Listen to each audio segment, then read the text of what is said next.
666 The Mark of America, Seed of the Beast Section 2 The Dragon. How can it be the fault of humans, that by consequence of their innate desires, they live contrary to the laws of nature? If they see themselves as the wise ones, they can no longer exist in harmony with a perfectly balanced world. This is because they recognize their abilities and their unique intelligence, which allow them to rule and have dominion over other creations that live by instinctual and natural law. Though some groups of indigenous tribes found that this harmony with nature worked well for them, the majority of the wise ones soon assimilated these less intelligent, as they were judged, groups into the expanding sea of civilized humanity. A human infant hasn't a chance of survival in the natural world without something distinguishing it from the rest of the self-equipped and instinctually motivated species of the animal kingdom. It is incapable of defending itself. Unlike other members of the animal kingdom, it has no fight or flight response that lessens the incidence of death as these instinctual protective measures do in other species. This further disproves Darwin's theory of evolution and the concept of survival of the fittest. Humans simply do not properly fit into the balance of nature. An infant has no fur to protect it from the cold, no camouflage to hide it, no pungent smell to ward off predators, and no overwhelming natural strength possessed by its adult protectors to utilize the fight or flight response to their advantage.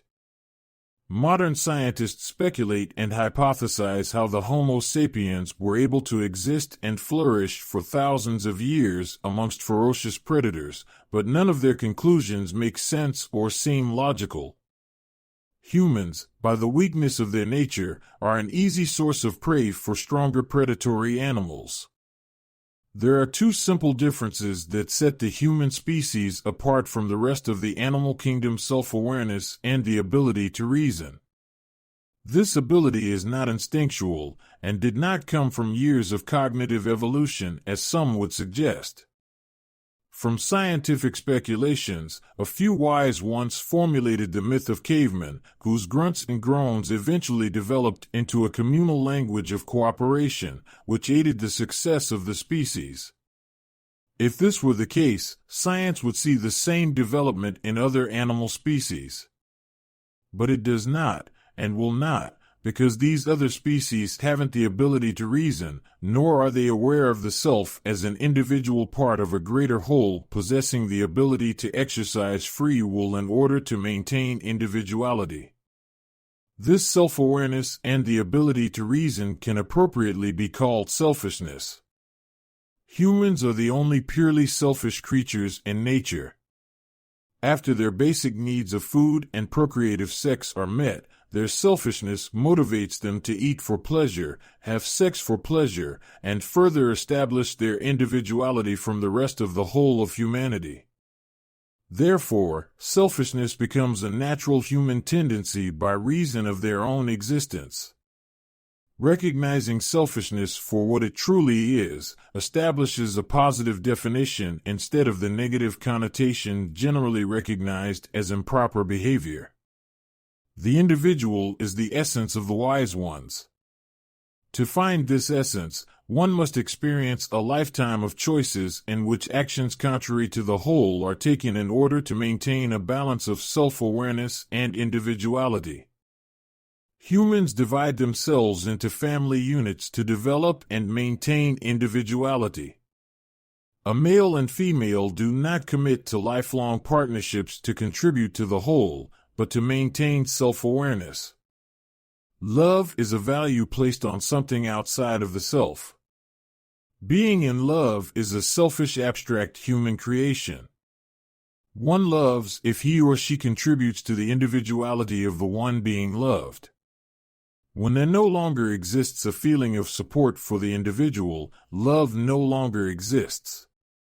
A woman, for example, will stay in love with a man as long as she feels the man sees her as his one and only, the most beautiful example of womanhood, or any other emotional support that builds her self-perception that she is uniquely distinguished from other women.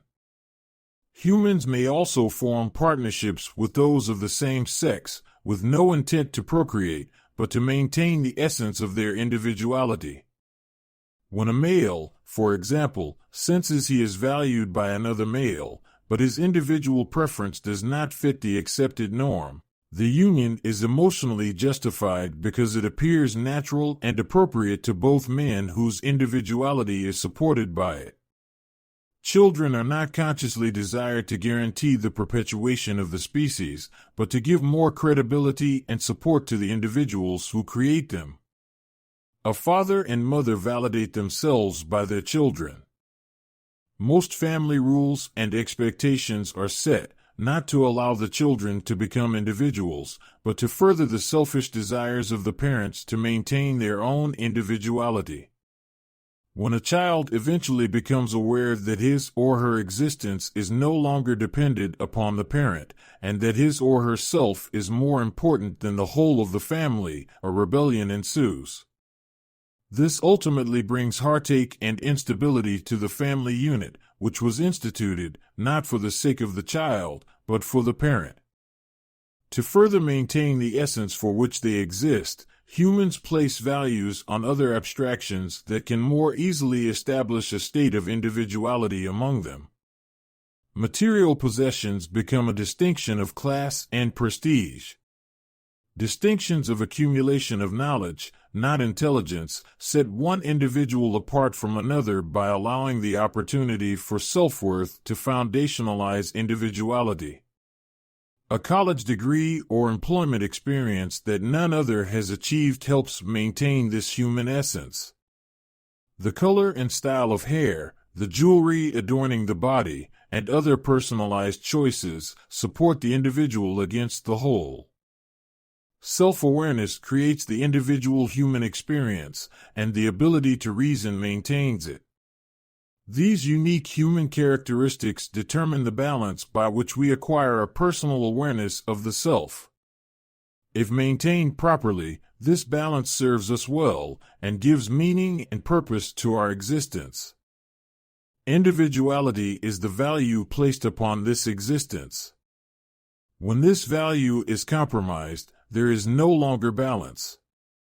Humans recognize balance and imbalance as happiness and unhappiness respectively.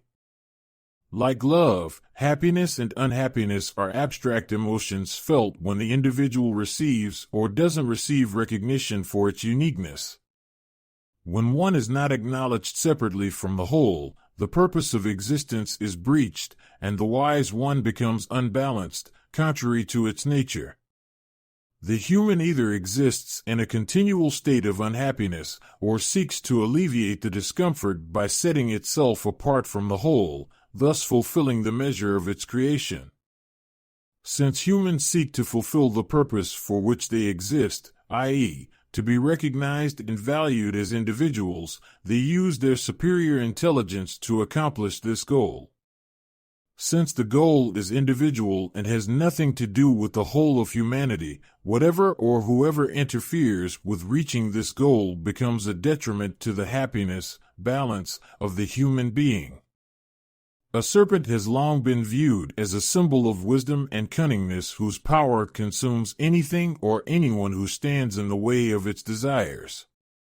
The dragon is an abstract serpentine fantasy contrived to exude power and destruction upon any who dare confront it. Though we fear no fantasy, we must be aware of our innate desires, which have become the dragon that threatens our very existence. This concludes 666 The Mark of America, Seed of the Beast Section 2 The Dragon.